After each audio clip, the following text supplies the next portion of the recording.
السلام علیکم ورحمۃ اللہ وبرکاتہ۔ الحمد للہ رب العالمین والعاقبۃ للمتقین والصلاة والسلام علی نبینا محمد وعلی آلہ وصحبہ اجمعین، اما بعد فاعوذ باللہ السمیع العلیم من الشیطان الرجیم، بسم اللہ الرحمن الرحیم۔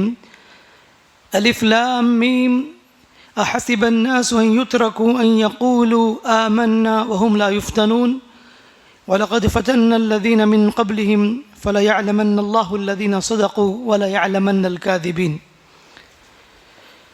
قابل احترام معزز اسلامی بھائیوں، بزرگان محترم، نوجوانان اسلام اور پردہ نشین خواتین اسلام، بڑی مسرت اور خوشی کی بات ہے کہ آج کا ایک اجلاس اہم دینی اجلاس ہے،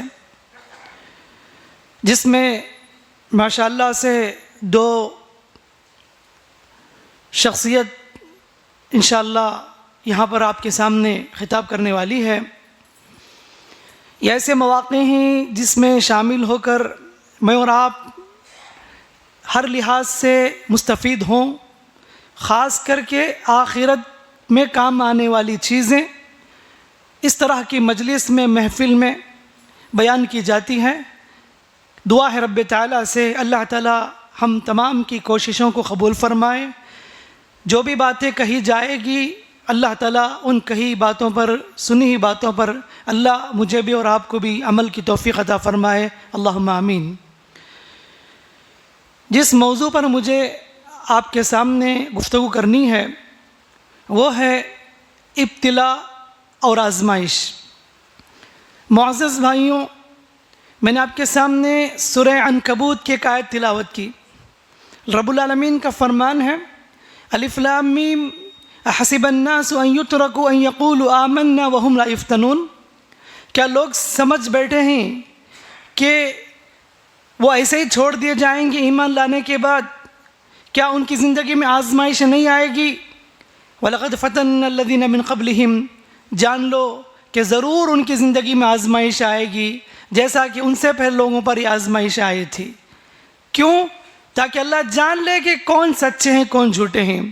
اس آیت میں سب سے پہلی بات بتائی گئی کہ صرف ایمان لا لیں اور اس کے بعد زندگی میں آزمائش نہ ہو، ایسا نہیں ہو سکتا۔ ایمان کے بعد آزمائش کا آنا، تکلیفوں کا آنا، امتحان سے دوچار ہونا یہ لازمی چیز ہے، کوئی اس سے بچ نہیں سکتا۔ اور یہ آزمائش صرف امت محمدیہ کے لیے نہیں ہے، بلکہ ہم سے پہلے جتنی امتیں گزری ہیں اللہ ان کی زندگی میں بھی آزمائش لایا تھا، اللہ مختلف طریقے سے انہیں آزمایا تھا۔ کیوں اللہ آزماتا ہے؟ فَلَيَعْلَمَنَّ اللَّهُ الَّذِينَ صَدَقُوا۔ تیسری بات بتائی گئی کہ اللہ دیکھنا چاہتا ہے کون سچے ہیں کون جھوٹے ہیں، کون مومن ہیں کون منافق، کون نیک کون بد۔ یہ ساری چیزیں اللہ تعالیٰ اس کے امتحان لینا چاہتا ہے۔ میرے بھائیوں، یوں تو زندگی امتحان ہے۔ لَقَدْ خَلَقْنَا الْإِنسَانَ فِي كَبَدٍ، اللہ نے کہا کہ ہم نے انسان کو مشقت میں پیدا کیا۔ انسان کی زندگی میں تکلیف، دکھ، درد، رنج، غم، بیماری، یہ ساری چیزیں انسان اس سے دوچار ہوتا ہے۔ ابتدا سے لے کر انتہا تک زندگی میں مختلف مراحل سے انسان گزرتا ہے، پیدائش سے لے کر اس کے بعد لڑکپن، بچپن، جوانی، بڑھاپا، ادھیڑ عمر، حتیٰ کہ موت کے ہوئے انسان اس دنیا میں تڑپ کر، تکلیفیں جھیل کر، تکلیفیں اٹھا کر اس دنیا سے رخصت ہوتا ہے۔ یہ ساری چیزیں رب العالمین کی طرف سے مختلف لوگوں کو مختلف امتحانات سے دوچار کیا جاتا ہے، اور یہ آزمائش کی شکلیں مختلف ہو سکتی ہیں۔ اللہ نے کہا وَلَنَبْلُوَنَّكُمْ بِشَيْءٍ مِّنَ الْخَوْفِ وَالْجُوعِ وَنَقْصٍ مِّنَ الْأَمْوَالِ وَالْأَنفُسِ وَالثَّمَرَاتِ وَبَشِّرِ الصَّابِرِينَ۔ کہا کہ ہم تمہیں ضرور آزمائیں گے، خوف سے، ڈر سے آزمائیں گے، بغیر ریزن کے انسان کو ڈر ہوگا، عجیب قسم کی بے چینی ہوگی، خوف۔ اور کہا کہ بھوک سے اللہ آزمائے گا، فقر و فاقہ سے آزمائے گا، اچانک بزنس ڈاؤن ہو جائے گی، اچانک بزنس لاس ہو جائے، فقر و فاقہ، قحط سالی، بھوک مری، اللہ تعالیٰ اس سے آزمانے والا ہے۔ والجوع ونقص من الاموال، پھلوں کی کمی سے کھیتی برباد ہو جائے گی، جو امید رکھتے تھے اتنی وہ چیزیں حاصل نہیں ہوتی۔ والانفس، کبھی جانوں کے نقصان سے، اچانک گھر میں حادثہ ہو جائے، اچانک گھر میں کسی کا انتقال ہو جائے، اللہ کی طرف سے آزمائش ہوتی ہے۔ والثمرات، اور پھلوں کی کمی سے بھی اللہ آزمائے گا۔ یہ مختلف آزمائشوں سے دوچار ہونے والے انسان اگر اللہ تعالیٰ کے اس فیصلے کو راضی ہوتے ہیں۔ اللہ کہتا ہے کہ خوشخبری سنا دو ایسے لوگوں کو، وبشر الصابرین الذین اذا اصابتهم مصیبہ قالوا انا للہ وانا الیہ راجعون۔ جب بھی ان کی زندگی میں ایسے آزمائشیں، مصیبتیں، تکلیفیں آتی ہیں، کہتے ہیں کہ ہم اللہ کے لیے ہیں اور اسی کی طرف رجوع کرنے والے ہیں۔ میرے بھائیوں، اللہ رب العالمین مجھے اور آپ کو کبھی دے کر آزماتا ہے، اللہ کبھی لے کر آزماتا ہے۔ اللہ نعمت دے کر بھی آزماتا ہے، اللہ نعمت چھین کر بھی آزماتا ہے۔ رب تعالیٰ اگر ہمیں دیتا ہے تو بھی امتحان ہے، رب تعالیٰ ہم سے لیتا ہے تو بھی امتحان ہے۔ جب دیتا ہے تو اللہ تعالیٰ دیکھنا چاہتا ہے کہ ان نعمتوں پر بندہ شکر بجا لاتا ہے نہیں۔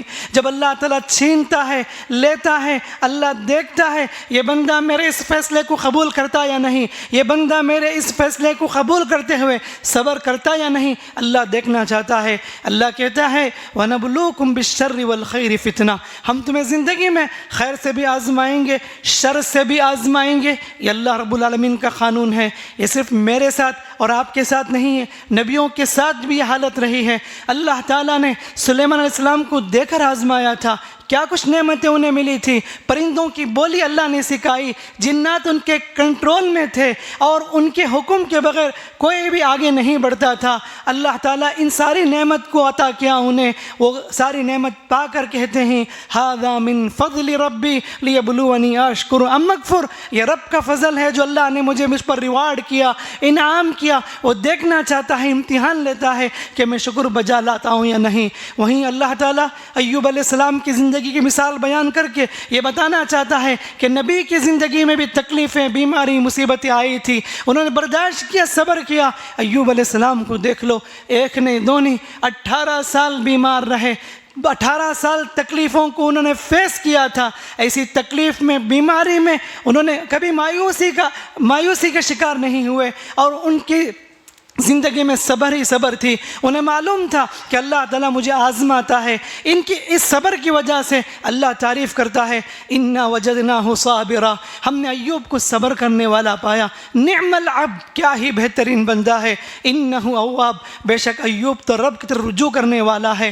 انہوں نے دعا کی تھی رب انی مسنی الضر وانت ارحم الراحمین، اللہ مجھے تکلیف پہنچی ہے اللہ اور تو ارحم الراحمین ہے، یعنی اللہ میں اس سچویشن میں ہوں، 18 سال کی تکلیف جھیل کر بھی مجھے آج بھی امید ہے تو رحم کرنے والا ہے، تو رحم کرے گا، تو میری حالت پر، میری سچویشن پر رحم کرے گا اور مجھے تو شفا دے گا۔ گویا کہ ایوب علیہ السلام اللہ تبارک و تعالیٰ کے اوپر ہوپ رکھ رہے ہیں، اللہ رب العالمین کے اوپر بلیو ہے انہیں کہ رب تعالیٰ اس تکلیف سے نجات دے گا۔ سبحان اللہ، رب تعالیٰ نے ایوب علیہ السلام کی دعا سنی اور اس کے بعد ساری نعمتیں جو چھین لی گئی تھی وہ ساری نعمتیں انہیں عطا کر دی گئی۔ میرے بھائیوں، یہ امتحان میرے ساتھ بھی اور آپ کے ساتھ بھی ہو سکتا ہے۔ رب تعالیٰ کسی کو کوئی نعمت دیتا ہے تو اللہ یہ بھی امتحان لینا چاہتا ہے، اللہ کسی سے کوئی نعمت چھین لیتا ہے، زندگی میں آزمائشیں، تکلیفیں، دکھ، درد، غم، بیماری آتی ہے، یہ بھی رب کا امتحان ہوتا ہے۔ اور یہ یاد رکھو، نبی کریم صلی اللہ علیہ وسلم فرماتے ہیں جو جتنا نیک ہوتا ہے اللہ اس کی زندگی میں اتنی بڑی آزمائش لاتا ہے۔ اشد الناس بلاء الانبیاء ثم الامثل فالامثل، کہا کہ سب سے سخت آزمائش اللہ تعالیٰ سب سے سخت امتحان نبیوں کی زندگی میں لاتا ہے۔ ان کی زندگی کو پڑھ کر دیکھ لیجئے، زندگی میں بڑی بڑی آزمائشیں ہیں، پھر جو آدمی جتنا نیک ہوتا ہے اس کی زندگی میں اتنی آزمائشیں ہوتی ہیں۔ رب تعالیٰ میرے اور آپ کی زندگی میں جو بھی تکلیفیں، دکھ، درد، غم عطا کرتا ہے، اس کا مقصد یہ ہوتا ہے کہ اللہ تعالیٰ ہمیں درجات بلند کرنا چاہتا ہے۔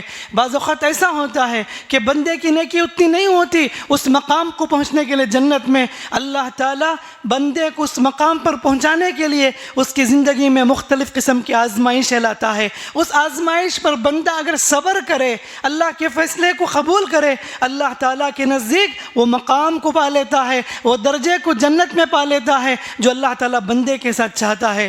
اللہ کے نبی صلی اللہ علیہ وسلم کی زندگی بھی سبحان اللہ آزمائش تھی۔ نبی کریم صلی اللہ علیہ وسلم اللہ تعالیٰ کے اس فیصلے کو قبول کیے اور جو بھی تکلیفیں، دکھ، درد، غم لائق ہوئی، اللہ تعالیٰ کے کے اس فیصلے کو قبول کرتے ہوئے انہوں نے یہ مثال قائم کر دی کہ زندگی میں دکھ درد تکلیفیں جھیلنی پڑے گی، اللہ کی مدد ضرور آئے گی، اللہ تعالیٰ ان تکلیفوں کو، مصیبتوں کو، آزمائشوں کو دور کرے گا، راحت کے دن، خوشی کے دن، مسرت کے دن، آسانی کے دن، شفا کے دن تمہیں عطا کرے گا۔ رب العالمین کبھی انسان کو ایسے نہیں چھوڑتا، اللہ تعالیٰ ہمارا امتحان لیتا ہے، لیکن یاد رکھو یہ امتحانات، یہ آزمائشیں آتی ہیں، اس کے لیے انتظار کرنا پڑے گا، اللہ کی مدد اس کے بعد آتی ہے۔ ام حسبتم ان تدخلوا الجنہ، اللہ پوچھتا ہے کیا تم جنت میں ایسے ہی داخل ہو جاؤ گے؟ نہیں، تم پر وہ ساری آزمائشیں، تکلیفیں، مشقتیں آئیں گی جو تم سے پہلے لوگوں پر آئی تھی۔ مستهم البأساء والضراء وزلزلوا، تکلیفیں، مصیبتیں، مشقتیں انہیں پہنچے گی، یہاں تک کہ جھنجھوڑ دیے جائیں گے۔ حتی یقول الرسول، یہاں تک کہ رسول بھی کہہ دیتے ہیں متی نصر اللہ، اللہ کی مدد کب آئے گی؟ اللہ جواب دیتا ہے الا ان نصر اللہ قریب، سنو بے شک اللہ کی مدد بالکل قریب ہے۔ بندے کو کبھی مایوس نہیں ہونا چاہیے، اللہ سے امید لگائیں۔ وہ سارے بیمار لوگ جو تکلیفوں کا شکار ہیں، بستر میں زندگی بسر کر رہے ہیں، مایوس نہ ہو جائیے، اللہ تعالیٰ آپ کے لیے شفا عطا کرے گا، اللہ اس صبر کا ضرور بدلہ آپ کو جنت کی شکل میں عطا کرے گا۔ ایک خاتون آئی، کہنے لگی اللہ کے رسول میں اچانک بے ہوش ہو جاتی ہوں، دعا کر دیجیے اللہ تعالیٰ سے کہ اللہ تعالیٰ مجھے شفا دے دے۔ اللہ کے نبی صلی اللہ علیہ وسلم نے کہا کہ اگر میں دعا کر دوں تو اللہ تمہیں شفا عطا کر دے گا، لیکن ایک اور آپشن یہ ہے کہ اگر تم اس تکلیف پر صبر کرو گی، اس بیماری کو جھیل لو گی تو تمہیں جنت کا وعدہ ہے۔ فوراً کہیں اللہ کے رسول دعا مت کیجیے شفا کی، مجھے جنت چاہیے، میں صبر کر لیتی ہوں، اتنی دعا کر دیجیے اللہ کے رسول میں جب بے ہوش ہو جاتی ہوں مجھ سے حجاب نہ ہٹے۔ اللہ اکبر، ایک ایسی خاتون تھی، کیسی صحابیہ تھی، اللہ کے نبی صلی اللہ علیہ وسلم کو جنت کی بشارت دی۔ میرے بھائیوں کہ آج کتنے مریض نہیں جو بہت جلد مایوس ہو جاتے ہیں، ان کی زندگی میں جو بھی بیماری لاحق ہو، اللہ تعالیٰ کے اس فیصلے کو قبول کرتے ہوئے رب سے امید لگائیں گے، اللہ رب العالمین انشاءاللہ آپ کے لیے بہت بڑی نعمت اللہ جنت کی شکل میں آخرت میں تیار کر کے رکھا ہے۔ قیامت کے دن اللہ تعالیٰ ان لوگوں کو جن کی زندگی میں آزمائش آئی تھی، جنہوں نے تکلیفیں دیکھی تھی، اتنے انعامات سے اللہ انہیں نوازے گا۔ وہ لوگ کھڑے ہو کر دیکھیں گے جن کی زندگی میں آزمائش نہیں آئی تھی، وہ دیکھیں گے ان لوگوں کو کہ اللہ ان کو کتنا بڑا انعام دے رہا ہے، وہ فیل کریں گے کاش کہ ہمارے جسموں کو دنیا میں قینچیوں سے کاٹ دیا جاتا، ہم صبر کر لیتے۔ اتنی بڑی اللہ تعالیٰ انہیں نعمت عطا کر رہا ہے، اتنا بڑا ان کو ریوارڈ اللہ تعالیٰ عطا کر رہا ہے۔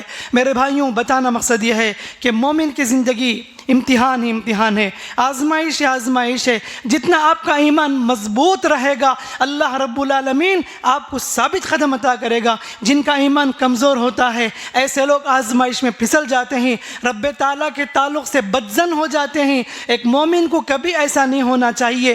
ہمارا تو عقیدہ یہ ہے کہ جو بھی ہماری زندگی میں تکلیفیں، مشقتیں، دکھ، درد، رنج، غم، بیماری جو بھی آئے اللہ کے حکم سے ہے۔ قُل لَن يُصِيبَنَا إِلَّا مَا كَتَبَ اللَّهُ لَنَا، اے نبی کہہ دیجئے ہمیں جو بھی تکلیف پہنچتی ہے، جو اللہ نے مقدر میں لکھ دیا ہے وہی ہمیں چیز نصیب ہوتی ہے۔ هُوَ مَوْلَانَا، وہ اللہ ہمارا دوست ہے، کارساز ہے۔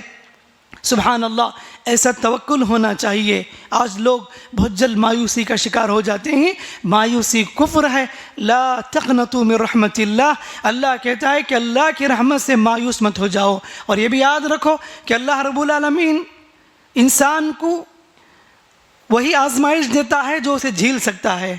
اللہ کو معلوم ہے کہ اس کو کس امتحان سے گزارنا ہے، اسی لیے مختلف لوگوں کو اللہ مختلف امتحانات سے گزارتا ہے۔ کسی کو اللہ بیماری کے ذریعے آزماتا ہے، اللہ کسی کو زندگی میں بچوں کے ذریعے آزمائش میں مبتلا کرتا ہے، کسی کو تجارت کے ذریعے سے، کسی کو اولاد کے ذریعے سے، ایسے بہت ساری شکلیں ہیں۔ کوئی بھی یہ نہ سمجھے کہ اللہ تعالیٰ میرے ساتھ ایسا معاملہ کرتا ہے، نعوذ باللہ، اللہ نہیں چاہتا کہ ہمیں تکلیف میں ڈال کر اللہ کو مزہ آتا ہو۔ ایسا نہیں ہے کہ اگر پیر میں کانٹا بھی چھپتا ہے، اللہ کے نبی فرماتے ہیں صلی اللہ علیہ وسلم اللہ تعالیٰ اس کے بدلے ایک نیکی لکھ دیتا ہے۔ یہ سب چیزیں ہمارے حق میں بہتر ہے، یہ سب ہمارے لیے خیر ہی خیر ہے۔ انشاءاللہ اس دنیا میں جو لوگ آزمائشوں پر صبر کرتے ہیں انشاءاللہ قیامت دن کو اللہ تعالیٰ بہترین انعامات سے نوازتا ہے۔ آپ ذی الحجہ کے ایام آنے والے ہیں، آپ ابراہیم علیہ السلام کی زندگی اور ان کے واقعات آپ سنیں گے، ان کی زندگی بھی دیکھیے، پوری زندگی آزمائش ہی آزمائش تھی۔ اللہ کس قدر امتحانات سے گزارا تھا۔ وَإِذِ ابْتَلَىٰ إِبْرَاهِيمَ رَبُّهُ بِكَلِمَاتٍ فَأَتَمَّهُنَّ کہ جو آزمائشیں ان کی زندگی میں آئی، چھوٹی آزمائش ہو یا بڑی آزمائش، سارے امتحانات میں کامیاب رہے۔ اللہ تعالیٰ نے اس امتحان میں کامیابی کی وجہ سے انہیں امام بنایا۔ قال انی جاعلک للناس اماما، اللہ نے کہا کہ اے ابراہیم ہمیں تمہیں لوگوں کا امام بنا رہے ہیں، پیشوا بنا رہے ہیں۔ اللہ تعالیٰ کے ہر فیصلے پر منظور تھے، راضی تھے۔ اللہ تعالیٰ نے انہیں خلیل بنایا۔ واتخذ اللہ ابراہیم خلیلا، خلیل کا مطلب یہ ہوتا ہے دوستی کا اعلیٰ معیار ہے، اعلیٰ مرتبہ ہے۔ رب تعالیٰ نے وہ ٹائٹل ابراہیم علیہ السلام کو دیا، واتخذ اللہ ابراہیم خلیلا، اللہ تعالیٰ نے ابراہیم علیہ السلام کو خلیل بنایا۔ میرے بھائیوں، بتانا مقصد یہ ہے کہ زندگی امتحان ہے، آزمائش ہے۔ میں اور آپ اپنی جگہ پر جو بھی امتحانات سے گزارے جاتے ہیں، رب کا فیصلہ سمجھ کر زندگی کو آگے بڑھائیں، مایوس نہ ہو جائیں، رب سے امید رکھیں کہ اللہ اس کے بدلے مجھے اجر عظیم سے نوازے گا، اللہ تعالیٰ مجھے نعم البدل عطا کرے گا، بہترین اللہ نعمت دے گا۔ یہ امید رکھتے ہوئے اس دنیا میں مجھے اور آپ کو زندگی بسر کرنی ہے۔ دعا ہے رب تعالیٰ سے اللہ تعالیٰ ہم تمام کو کہی باتوں پر، سنی باتوں پر عمل کی توفیق عطا فرمائے۔ رب تعالیٰ جو بھی لوگ پریشان ہیں، تکلیفوں کا شکار ہیں، اللہ تعالیٰ ان ساری لوگوں کی تکلیفوں کو، مشقتوں کو، مصیبتوں کو اللہ دور فرمائے۔ جو مریض ہیں اللہ انہیں شفا عطا فرمائے، جو گھریلو معاملے کو لے کر پریشان ہیں اللہ تعالیٰ ان کے مسائل کو آسان کریں۔ اللہ تعالیٰ ہمارے ساتھ خیر کا معاملہ فرمائے۔ اللہ رب العالمین ہم سب کو جب تک اس دنیا میں رکھے، ایمان پر رکھے، اسلام پر رکھے، ہماری موت آئے ایمان پر آئے، اسلام پر آئے۔ اللہم آمین۔